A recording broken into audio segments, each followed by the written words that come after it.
So, family, we're gonna start at the plane thing, the head, the mind plane here. How you guys are both going into this relationship with, well, what is the mentality in which you guys are both approaching this relationship? And typically, I read this side as my clients. I offer this spread on Instant Go, so if you want one, just go to my Instant Go page. It's in the description box below to get there. But this is how I typically read it. I read it as this is you guys, this is the other person. But this is a YouTube video, so feel free to bounce between, or just like pick the side that resonates with you the most. But somebody here, you or the other person here, has got the Five of Wands as the relationship, as the mentality in regards to this relationship. They see this as conflicting. Somebody finds this relationship very conflicting, very if not confrontational, then very turmoil. There's a lot of turmoil regarding this relationship for this person. I do get this feeling though that this person is trying to kind of come up with some sort of balance here, but there's a lot of stuff going on up top. They feel like they go into this relationship, they're ready to fight. Now this how this other person is seeing it is the Six of Pentacles. The Six of Pentacles it pretty much talks about a balance, give and take, right? Giving of one, letting, not necessarily giving of one, but a balance, a flow, things kind of making sense. I feel like with the Six of Pentacles coming up like this, I do get this feeling that I feel like this person comes into it and feels like they're getting something from this, or they're being taken. And I don't think taken advantage of. I do feel like there's a bit of. They feel like there's a good reciprocation of the relationship. There's a good balance of give and take, where they go into. They know what they're getting out of it as well as what they're putting in, and I feel like they kind of find this relationship as a good balance. But they have the Seven of Wands as what they present it, and I think they're very protective of the relationship, or protective of themselves, right? And I feel like, for some, in a way, I kind of get the feeling that the Six of Pentacles can also indicate that this person may not feel like this relationship is very balanced and very, forthcoming. I feel like somebody feels like they're kind of taken advantage of in this relationship a little bit because of just how the Four of Pentacles is sitting right there as the challenge.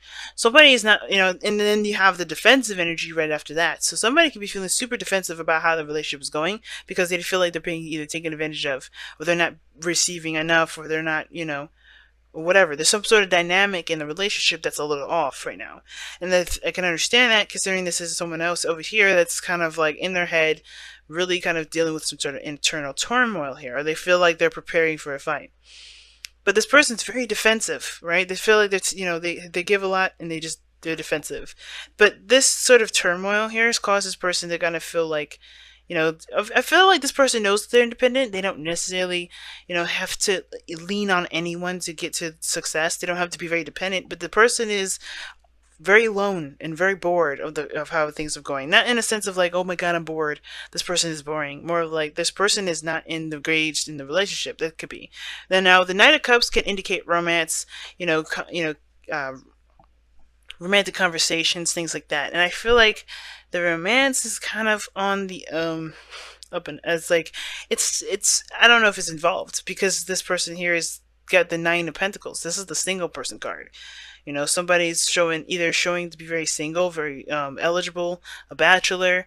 This person could be, displaying themselves as, guarded and in their own gilded cage, in a way, in their own kind of interesting way of defense.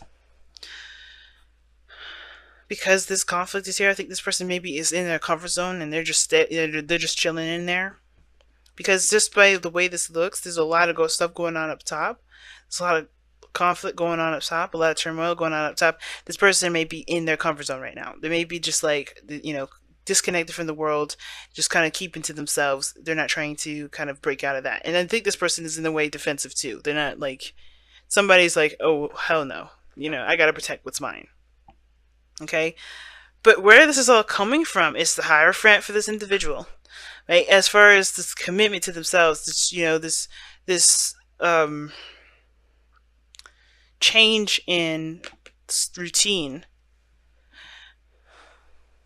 It's very interesting. Because this is talking about where everybody was coming from, why everyone is reacting the way that they're reacting. And the Hierophant could be that there has been some changes in the dynamic in the relationship and the dynamic of their own lives. It could indicate that there is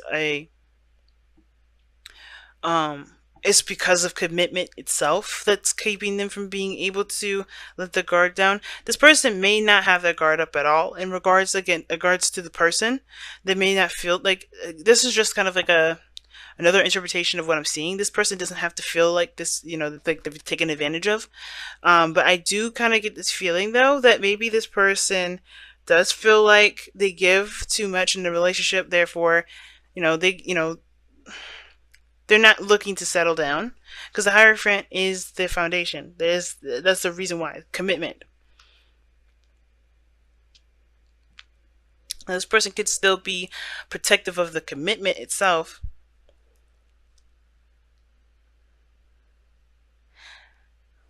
I kind of feel like this person's really connected, is protective of the commitment at the same time. Well, it could be totally different messages that I'm getting with this one because the Hierophant coming up like that, it does talk about conformity. And this person may be just not interested in conforming to things. They just want to give, they just want to, get something out of their situation and not necessarily settle down and, sign a contract or, commit themselves all the way through. Like, commit themselves away. You know what I mean? Because I feel like this person just kind of wants to just be and not necessarily be attached at the same time. And I think that's the thing that's bugging him. Because think about it, if this is another fire sign, if this is you, Aries, then this, you know what I mean? Like, you're not going to want to commit like that. You're not going to want to do that. Or conform, rather. Conformity is different than commitment. But they're going through some sort of change. And the fact of the matter is this person is going through some turmoil as well. And I feel like it's because, it has a lot to do with what brought you guys together in your challenge, believe it or not. Because this person's foundation, for instance, or this person, where this person's coming from as far as this going, what they've got going on here, why they're reacting the way they are, why they're thinking the way they are. They have the Six of Swords. They're moving forward from something. They're leaving something behind and traveling to something new. They're transitioning. Now, I don't know if they're necessarily doing something in regards to distancing themselves physically.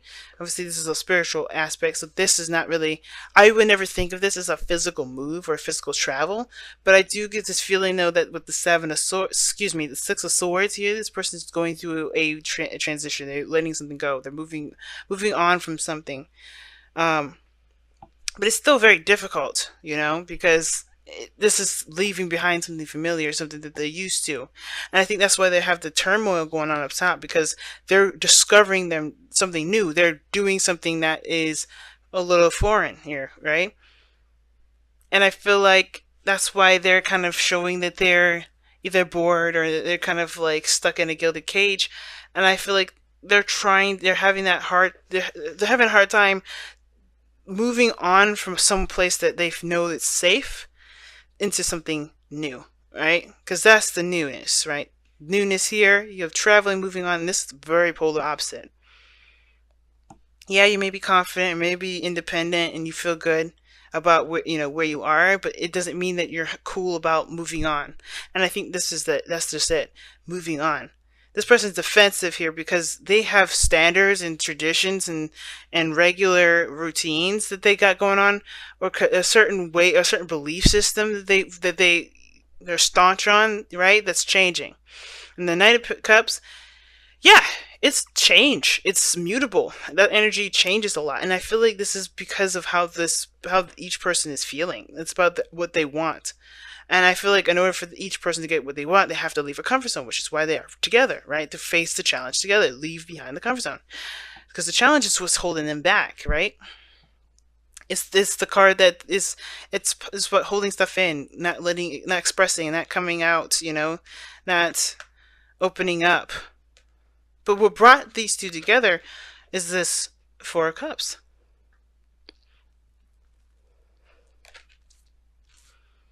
And I feel like it's because they were tired of feeling the same way about the same stuff. I feel like, this inspiration to move on, to find a new cup, to find a new happiness is what got these two together. But actually taking the action and leaving their comfort zone, that's the hard part. And deception is like this kind of denial period, right? I think everybody's in this little weird phase of denial in the sense of like it's hard for them to leave behind what they know. Because the Hierophant and the Six of Swords, I can kind of read those two as very similar energies because this person, this is leaving behind what they know. This is sticking to the status quo. This is something that everybody knows. This is the guideline, this, you know, the box that you're supposed to be in. And I feel like this person is, I think this person is trying to break out of a certain box, or they're trying to, or they're sticking to a certain box, which in turn is causing a lot of conflict in themselves too. I think this person also sees this relationship as a reciprocal relationship, something that they can definitely get something out of. There's a dynamic in which there's a give and there's a take, and it's good. Like something they can definitely get out of the relationship. But the Seven of Wands there, it's like they have the higher ground in the situation. And I feel like they're defensive because of the old way of how things used to be, right? They're just trying to, it's all adjustment, I feel. Everybody's adjusting. But the Four of Pentacles is like that. What's holding you? What are you holding on to that's keeping you from moving on? What are you holding on to that's keeping you from seeing this Ace of Cups here? There's something new out there. There's a big thing that you want to go after, but there's some things that you also have to release and let go of. And I feel like this person here at least recognizes that they have the higher ground, but it's hard for them to kind of do something new because they're still dealing with the old stuff. They're still trying to, you know, fight this. They're still trying to swing at the wands that are not at their level. Let's go and see what the wisdom of the oracle has to say. I really hate it when my voice gets shaky, man. But let's go and see what's got. Oh, fork in the road. Fork in the road. It means that means that there's a decision that you have to make, both of you, in regards to what you guys are going to do, what path you're going to take. Are you going to stay with whatever you're used to, remain single, kind of not stay, you know, not commit to anything, just keep being? Or are you going to take that leap and commit to a new path? I feel like the decision is yours, of course, because obviously I'm not going to sit here and tell you what to do, live your life, and whatever. You have to make the decision based off of how you feel, right? This is all about what do you feel? What do you feel? Now, what do you want to feel? All right? Because it started by, what brought you two together was deciding what you wanted to feel. Because whatever it was that you were feeling here was done. You're emotionally done out of it. You're like apathy. You're like bored, nothing interesting. But then the Ace of Cups came up. You've seen that. Like, you know, I think you shifted your focus from what you are tired of feeling to what you would like to feel. And that is what brought this Ace of Cups on. But now it's about going out and getting that Ace of Cups, grabbing it. But you've created some sort of stable place in this, and some sort of stable energy, something that you feel safe in, and it's like it's not getting you anywhere. It's not growing. You're not. Nobody's growing in this energy. And I feel like you guys are understanding that, and you know that. It's just hard to make the decision to do what you feel requires a great deal of bravery, which is the fork in the road. But the decision is yours, right? What are you guys gonna? What do you want to do? What do you want to feel? What direction you want to go into? Do you want to try it out? Do you want to try a different direction? Because honestly, somebody's bored. Somebody's tired of being in the energy that they're in. I think both parties are, and I think it just starts by taking that leap, right? Taking a step in the direction in which that you want.